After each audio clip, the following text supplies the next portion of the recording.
இயேசுவுக்கே புகழ். இன்றைய இறைவார்த்தைகளை சுருக்கமாக தியானித்து ஜெபிப்போம். இன்று திருவருகை காலத்தின் 4ஆம் வாரத்தின் திங்கட்கிழமை.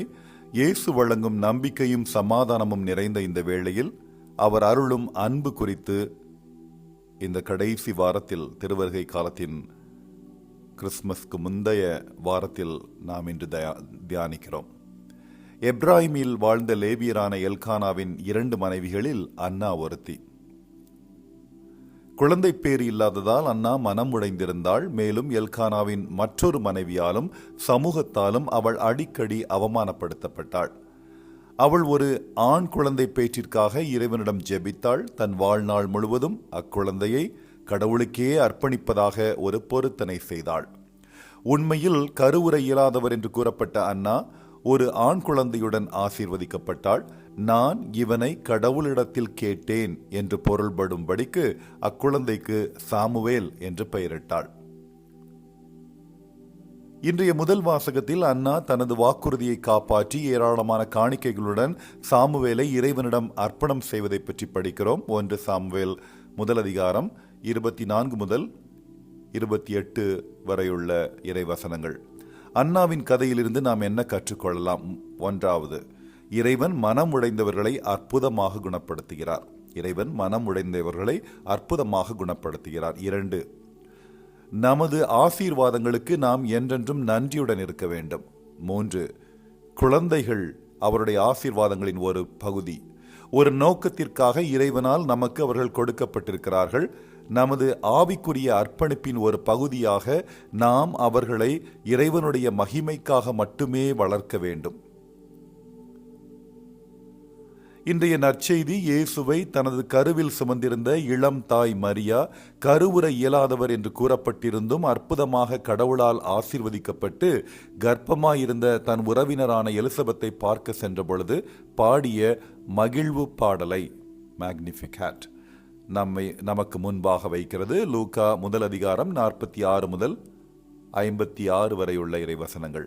இந்த 2 பெண்களும், மரியாவும் எலிசபெத்தும், விசுவாசத்திலேயே சந்தித்து ஒருவருக்கொருவர் ஆதரவாக 3 மாதங்கள் ஒன்றாக தங்கியிருந்தனர். முக்கியமாக இளம் மரியா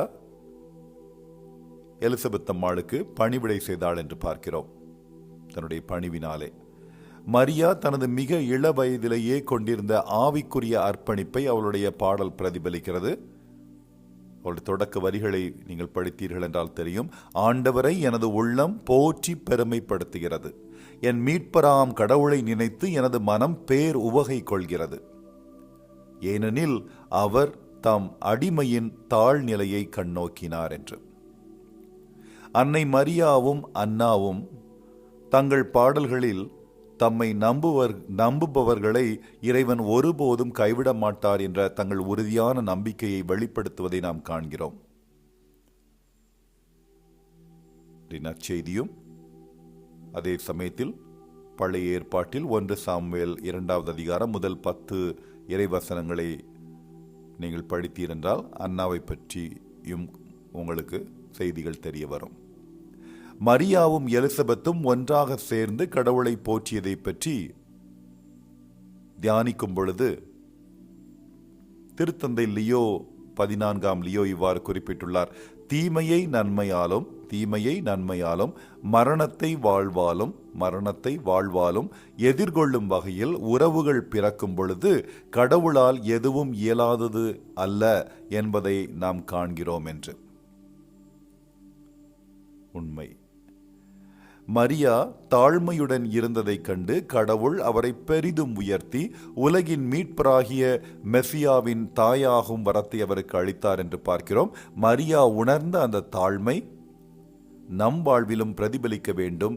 மரியா கடவுளை நம்பி வாழ்ந்தது போலவே நாமும் கடவுள் மீதான நமது விசுவாசத்தில் உறுதியாக நிற்க வேண்டும். உலகம் ஏழைகள் என்று கருதுபவர்கள் மீது கடவுள் ஒரு சிறப்பான அன்பை கொண்டிருக்கிறார் என்பதைப் போல நாம் செயல்பட இன்று அழைக்கப்படுகிறோம். சமீபத்தில் நான் முன்பு கிறிஸ்தவராக இருந்த ஒரு பணக்காரரை சந்தித்தேன். அவர் வெளிப்படையாகவே ஒரு செல்வந்தர். அவர் வெளிப்படையாகவே தனது கிறிஸ்தவ விசுவாசத்தை கைவிட்டிருந்தார். ஆலயங்களுக்கோ ஜெபிப்பதற்கோ அவர் செல்வதில்லை. சென்று கொண்டிருந்தவர் இப்பொழுது செல்வதில்லை. ஏனென்றால் இயேசு பணக்காரர்களுக்கு எதிரானவர் என்று தனக்கு கூறப்பட்டதாக அவர் என்னிடம் கூறினார். எனவே கிறிஸ்தவராக இருப்பதில் எந்த பயனும் இல்லை என்று கருதுவதாக அவர் என்னிடம் கூறினார். இது ஒரு புறம் இருக்க, மறுபுறம் நமது சமூகங்களிலிருந்தே கூட பலர்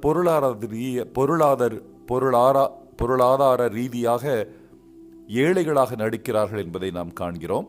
ஏனென்றால் ஏழைகள் மட்டுமே கடவுளை அடைய முடியும் என்று அவர்கள் நம்புகிறார்கள். இது ஒரு தவறான புரிதல்.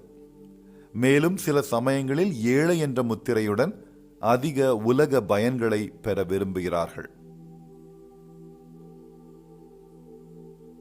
இதை நாம் கண்கூடாக பார்க்கலாம்.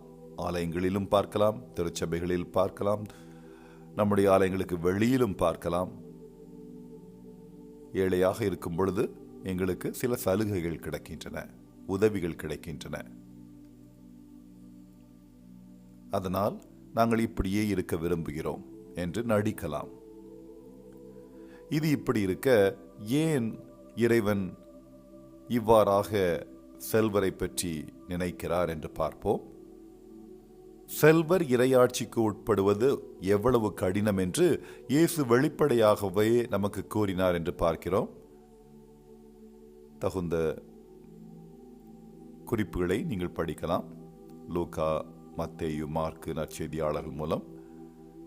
மக்கள் பணக்காரர்களாக இருக்கும் பொழுது கடவுளின் தேவையை உணராமல் தற்சார்பு முறையில் செயல்படுபவர்களை பற்றியே இயேசு பேசுகிறார் என்பதை நாம் புரிந்து கொள்ள வேண்டும். வாழ்க்கையில் வெற்றி பெற்றவர்களுக்கு, அதாவது ஒரு செல்வர் என்ற நிலைமையில் இருப்பவர்களுக்கு, நல்ல நிலைமையில் இருப்பவர்களுக்கு, உலக பாணியில் சொல்ல வேண்டும் என்றால், இது குறிப்பாக சோதனையாக இருக்கிறது. நல்ல உணவு, நல்ல இருப்பதற்கு நல்ல இடங்கள் எல்லாம் இருக்கின்றன, போதுமான வாழ்க்கை என்று. அந்த நிலையிலே ஆழமான ஜெப வாழ்வும் நம் வாழ்வில் கடவுளின் செயல்களை பற்றிய விழிப்புணர்வும் இல்லாமல் நமது விதியை நாமே தீர்மானிக்கிறோம் என்று நினைக்கும் வலையில், ஒரு ட்ராப், அந்த வலையில், பொறியில் நாம் எளிதில் சிக்கிக்கொள்ள நேரிடும். இது நீங்கள் கண்கூடாவே உங்கள் குடும்பங்களில் பார்க்கலாம். பணம் வர வர, சொத்துகள் குவிக்க குவிக்க நாம் மாறிக்கொண்டிருக்கிறோம். இறைவன் இதற்கு மேல் தேவையில்லை என்று. இது ஒரு வகையில் பசி என்று சொல்லலாம். உடற்பசியையும் ஆன்ம பசியையும் நீங்கள் நினைத்து பார்க்கலாம். உடல் பசி என்னும் பொழுது நீங்கள் அதிகமாக சாப்பிட்டு கொண்டிருந்தீர்கள் என்றால் உணவின் அருமையே தெரியாது. எதை சாப்பிடுகிறோம் என்று கூட நமக்கு தெரியாது. சாப்பிட்டு கொண்டே இருக்க வேண்டியதுதான். அதே போல்தான் ஆன்ம பசி. இதை நாம் தேட வேண்டும். தேடாமல் இருந்தால், போதும், எனக்கு எல்லாம் இருக்கிறதே, எனக்கு எதற்கு இவர், கடவுள் தேவையில்லையே என்று நாம் நினைக்கலாம். இவ்வாறு நிகழும் பொழுது கடவுள் நமக்கு செய்யக்கூடிய மிகவும் கருணையான காரியம், நமது தற்சார்பு அரியணையிலிருந்து நம்மை தள்ளிவிட்டு நமது உலக செல்வங்களின் வெறுமையை அனுபவிக்க அனுப்புகிறார் என்று பார்க்கிறோம். இதைத்தான் மரியாவும் பாடலாக வெளிப்படுத்துகிறார். பணக்காரன் ஏழையாவதும், ஏழை பணக்காரனாவதும் திருவுளப்படியே. நீங்கள் பொருளாதார ரீதியாக ஏழையாக இருந்தாலும் சரி, பணக்காரராக இருந்தாலும் சரி, இயேசு உங்களை நேசிக்கிறார். நீங்களும் அவருடைய குழந்தைகளே, பிள்ளைகளே. அவர் தன் பிள்ளைகள் மகிழ்ச்சியாக இருக்க வேண்டும் என்று விரும்புகிறார். ஒருவரின் ஆன்மீக வறுமையிலும் பசியிலும் கடவுளை கண்டறிவதன் மூலம் உண்மையான மகிழ்ச்சி வருகிறது. இங்கு அன்னை மரியா நமக்கு ஒரு சரியான முன்மாதிரியாக இருக்கிறார். குறைந்தபட்சம் நுண் நிர்வாகத்தை, அதாவது மைக்ரோ மேனேஜ்மெண்ட், இதைத்தான் நான் விரும்புகிறேன். பெரிய அளவில் மேக்ரோ மேனேஜ்மெண்ட் பார்க்கும் பொழுது சிறிய அளவில் உள்ள மைக்ரோ மேனேஜ்மெண்ட்டை நாம் கவனிக்காமல் விட்டுவிடுகிறோம். நுண் நிர்வாகத்தை கவனிக்காமல் விட்டுவிடுகிறோம். என்னை பொறுத்தவரையில் I like to piece things up, சின்ன சின்ன செயல்களை நான் செய்யும் பொழுது ஒரு பெரிய படத்தை, பிக் பிக்சர் என்னால் பார்க்க முடியும். ஆகையால் எனக்கு மரியா ஒரு உண்மையான முன்மாதிரி. ஏனென்றால் நான் அவளைப் போல ஒரு கழுதையாக, அவளைப் போல ஒரு தாழ்ச்சியுடன் இறைவனுடைய அடிமையாக என்னை ஒப்பு கொடுத்து விட்டேன் என்று பார்க்கிறேன். அது எனக்கு நல்ல ஒரு மகிழ்ச்சியை கொடுக்கிறது. அப்படி இருக்கும் பொழுது அவளை நான் ஒரு ஏணியாக உபயோகித்து முதல் தளத்தில் இருக்கும் என் ஆண்டவரை அடைய என்னால் முயற்சி செய்ய முடிகிறது. இது என்னுடைய எளிமையான பார்வை. எல்லோரும் என்னை போல்தான் இருக்க வேண்டும் என்று நான் விரும்புவதில்லை. கடவுள் உங்களுக்கு எப்படி உணர்த்துகிறாரோ அதன்படியே நீங்கள் வாழுங்கள். ஆனால் இப்படியும் நீங்கள் இறைவனை அடையலாம். ஏன் மரியா என்று நீங்கள் கேள்வி கேட்கலாம். பிற சபைகளிலிருந்து வரும் பொழுது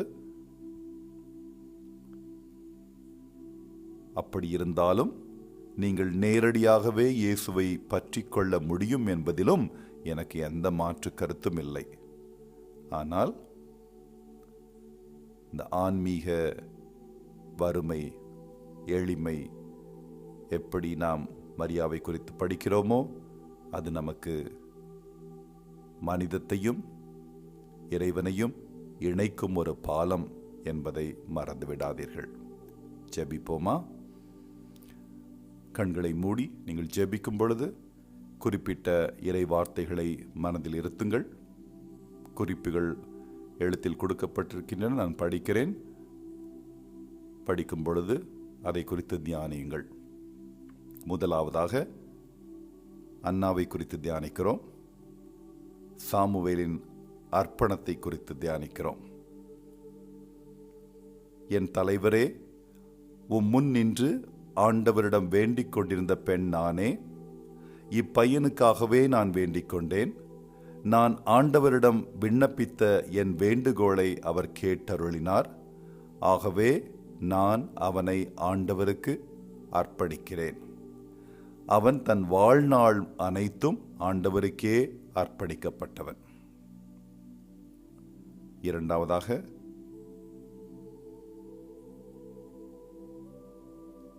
அதே முதல் சாமுவேல் புத்தகத்திலிருந்து, ஆண்டவரை முன்னிட்டு என் இதயம் மகிழ்கிறது.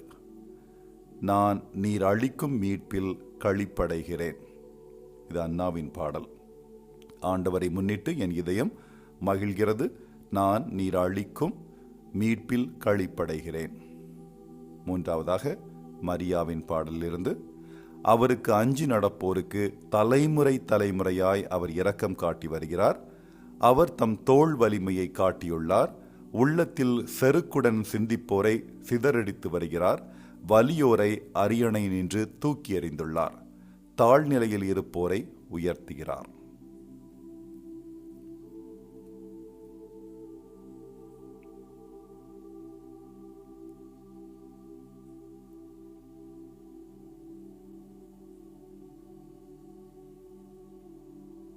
மக்கள் அனைவருக்கும் அரசரே, திருச்சபையின் மூலைக்கல்லே, மண்ணிலிருந்து நீர் உருவாக்கிய மனிதனை நீர் இன்று மீட்க வாரும்.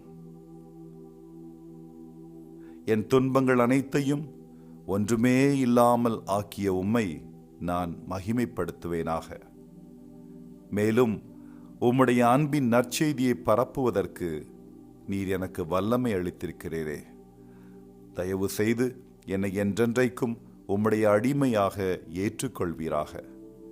இந்த வாழ்க்கையில் உம்முடைய ஏராளமான ஆசீர்வாதங்களுக்கு மத்தியில் நான் ஆன்மீக வறுமையோடு கூடிய செல்வராகவோ ஏழையாகவோ உம்முடைய திருவுளப்படியே வாழ உம்மை நான் என்று யாசிக்கிறேன். நான் வாழும் எந்த பொருளாதார நிலையிலும், சமூக நிலையிலும், அல்லது நான் எதிர்கொள்ளும் எந்த வாழ்க்கை சிக்கல்களிலும் உம்மிடத்தில் எப்போதும் நான் மகிழ்ச்சியாக இருக்க கற்றுக்கொள்வேனாக. ஏனெனில் நீர் ஒருவரே எனக்கு போதுமானவர். அன்னை மரியாவைப் போல என் ஆன்மாவும் ஆவியும் என்றென்றைக்கும் உம்மிடம் களி கூறுவதாக. நித்தியத்தில் உம்மை அடைவதற்காக என் ஜெப வாழ்வில் மரியாவுடைய பரிந்துரையை நான் நாடுவேனாக. எங்களிடையே விசுவாசத்தை வளர்ப்பதற்கு மட்டுமல்லாமல் எங்கள் அடுத்த தலைமுறைகளை, எங்கள் குழந்தைகளை இறைவனின் மகிமைக்காக மட்டுமே வளர்ப்பதற்கும் மரியாவே எங்கள் முன்மாதிரியாக இருக்கட்டும். அதனால் கல்வி, வேலை மற்றும் செல்வம் போன்ற அவர்களின் உலகியல் வரங்கள் அவர்களின் ஆன்மீக வறுமையை மேலோங்கி விடாமல் இருக்கவும், அவர்களும் இறைவனின் நன்மையை ருசிக்கவும் ஆசீர்வதியும். இயேசு கிறிஸ்துவின் தூய பெயரால் மன்றாடுகிறேன். ஆமென். உங்களுக்கும் உங்கள் வீட்டாருக்கும் உங்களை சார்ந்தவர்களுக்கும் இறை அன்பின் காலை வணக்கங்கள். இன்றைய நாள் ஒரு ஆசீர்வாதமான, மகிழ்ச்சியான, பாதுகாப்பான, உடல் உள்ள ஆன்ம நலம் சிறந்திடும் வெற்றிகரமான நாளாக அமைய என் இதயத்தின் ஆழத்திலிருந்து இயேசுவின் பெயரில் வாழ்த்துகிறேன். நேரம் கிடைக்கும் பொழுது இன்றைய நற்செய்தியை முழுமையாக படியுங்கள். நன்றி.